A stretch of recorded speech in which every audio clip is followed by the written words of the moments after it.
doing speed this week, so this is part 2 of a series on speed. So just to kind of recap what we did yesterday, we found that having a couple levers in our swing, in other words, if I just hold the golf club with these 2 fingers here and let the club go back and forth and back and forth, I start to find out that I can generate some speed. Also, what that allows me to do is, again, feel the golf club, feel the head, and get the tension out in my arms. So I know the softer my arms are, the faster the golf club will go. When I get tension in my arms and shoulder sockets, I'm just putting the brakes on. So there's a massive difference between trying to hit it, farther with speed and trying to hit it hard. Anytime someone tries to hit it hard, it usually is maximum effort with minimal distance, because when they try to hit it hard and their muscles tighten up, it's just slowing the club down. Even though you're feeling like you're putting a lot into it, no question you are, but you're slowing the golf club down. So again, that's another way we're feeling real, don't quite match up. So just to, again, kind of review, we felt like we had, we needed to feel this lever system. So the head of the golf club, again, is going to go faster than my chest. I can't rely on just my chest and my hips and my shoulders, because if I start to have a little bit of lever and start the golf club, make it start to swing, I know it can have a lot more speed. And that's why, if you never learn to lever the golf club and let the head swing, you got to remember this head of the golf club's got 9 times as far to travel than my shoulders. So they're not going to go at the same speed. They're going to go at compatible speeds, but not the same speed. That's why, I can point out someone right away when they're working on shoulder turn and weight shift and the club's behind them, and a lot of times their body's going faster than the golf club.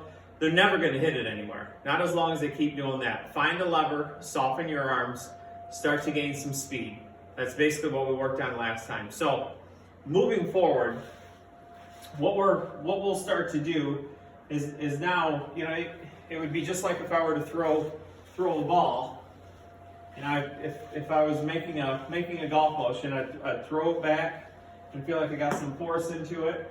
Okay, if I wanted to go a little farther, see, the motion would start to go back a little farther. And so when the motion goes back a little farther and my arms go back a little farther, I can start to feel my shoulders turn a little bit more. There's more force going into my right foot. My hip starts to go a little bit more. So we just get more of everything.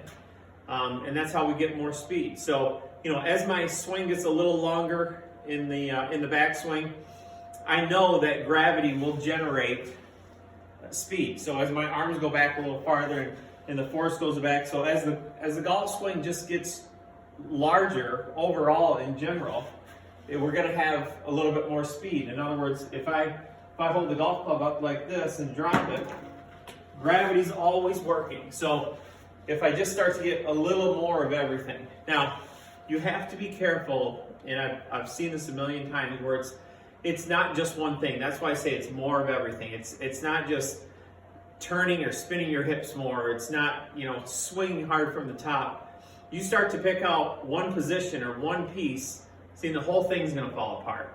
So you have to be careful of what you're doing when you're trying to add speed. We may feel like we're adding speed. We may add speed, but we lose control again. Control over the face. Control over the face we have to have before we add speed, or else it doesn't matter. Because again, we're not going to find the golf course. So again, when we swing, if I were to hit one golf ball and make some practice swings. So as I start to swing a little bit more, if I swung here, I'm going to hit it a certain distance. And as I start to swing a little bit more,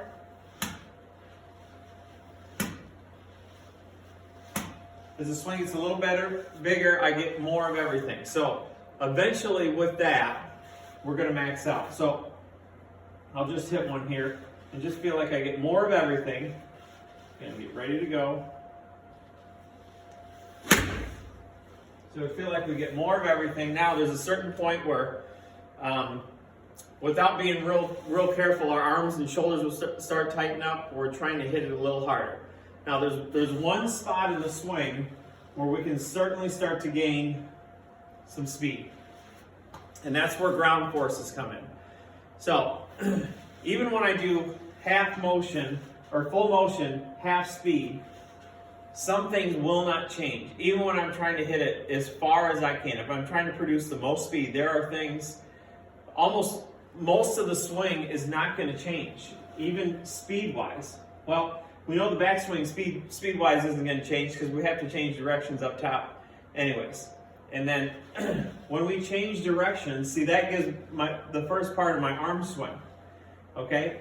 When someone tries to hit it hard, I see they get real quick from the top, or they try to hit it from the top. Anytime I do that, I know my shoulders are going to tighten up, and it's just going to slow the golf club down. The swing's going to fall apart. So it's right at the bottom here. So as I swing, this is going to be the same. This is going to be the same. Now when I transition, see, this is going to be the same, but right here, once I get right here, here's what's going to happen. I'm going to push from here. So my left leg is going to push my left hip back, and it's going to accelerate my arms. So the harder I push, the faster my arms go. Okay? It's not me pulling the face through. The face would be wide open. Okay?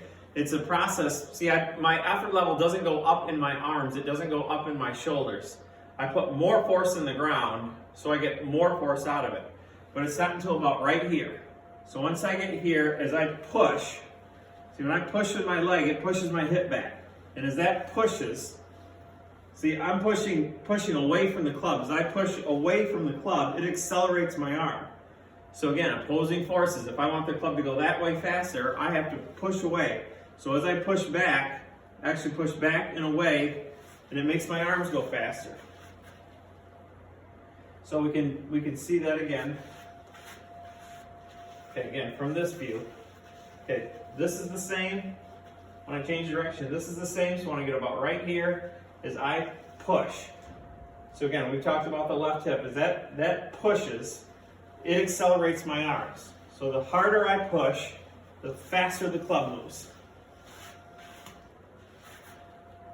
Okay, so we'll get ready to go here.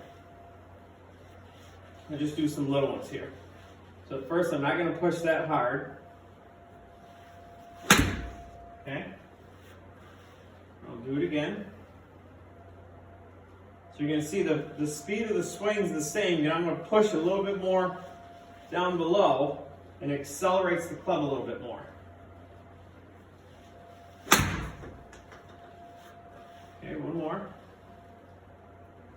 So again, through all this, when you're trying to add speed, pay attention to the consistency in your arms and what the tension is. So again, you still want to feel like your arms are softer, because if they get tight, they're going to slow down. Okay, one more. So again, once we get right here, you're going to push away and let your arms accelerate. Okay, so again, in general, when you add speed, it's a little bit more of everything, okay?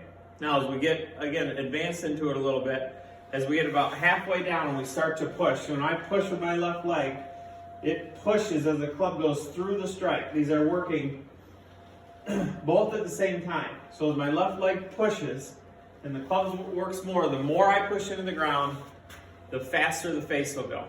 So again, it's just not one thing. We got to make sure that, it's one motion. It's not one particular position. We start pulling one position out of it, and the swing's going to fall apart. So again, I hope that helps. And again, send your swings in to the comment area or any questions that you have.